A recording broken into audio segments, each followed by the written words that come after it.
Magandang hapon po sa lahat, Luzon, Visayas, Mindanao, kung sa kayong dako ng mundo po tayo nagbabalik ulit dito sa ating munting YouTube channel, Samuel Soriano TV29, para mag-discuss ulit ng another coins.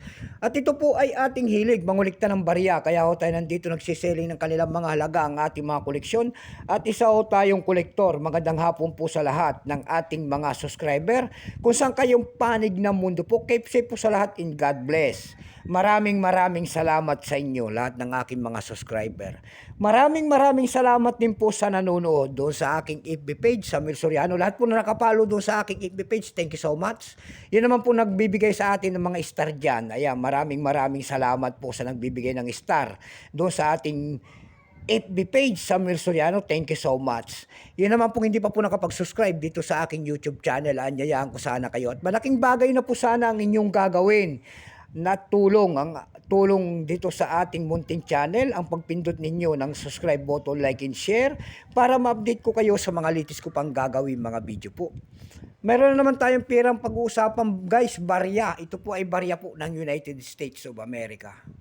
Year 1776 hanggang year 1976.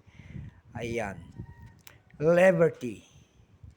Bago tayo magsimula sa ating talakayan, ayan, baka mayroon kayong mga ganitong mga barya dyan. Ayan. Bultuhan po ang bilhin natin dito at hindi pa po kamahalan. Yung mahal dito, yung mga silver coins nito. Ayan. Pero yung mga hindi pa po na silver, yung po ay mura lamang. Ayan. Mag-comment po kayo dyan at handa natin pag-usapan ang presyo. Issue po, United States. Period, Federal Republic, 1776 up to date po. Type nito, circulating commemorative coins. Years, 1976. Value nito, $1/2. Currency dollar, 1785 up to date po. Composition niyan ay copper, nickel, glad copper. May bigat lamang itong 5.67 grams. May haba po itong 24.3 mm. May kapal po naman itong 1.75 mm. Hugis po, bilog. Orientation niyan, coin alignment. Number N-56, reference number KM-204. Ito pong year 1976, tatlong klase po ang inilabas. Pero itong hawak natin, ito po ay year 1976 Denver Mint. Ito po ay 58%. Kung ilang piraso ang ginawa ng United States sa hawak natin barya, ito po ay 860,180,839 piraso po. May price na po ito doon sa ating numista.com kung tawagin ng ating mga kolektor. Yung kanyang extra fine 33. Almost uncirculated 34. Uncirculated nito ay nagkakahalaga na po ng 55 pesos. Dako tayo sa kanyang presyo. Doon sa ating eb.com nakakita tayo nagbebenta doon ng $9.50 na nito.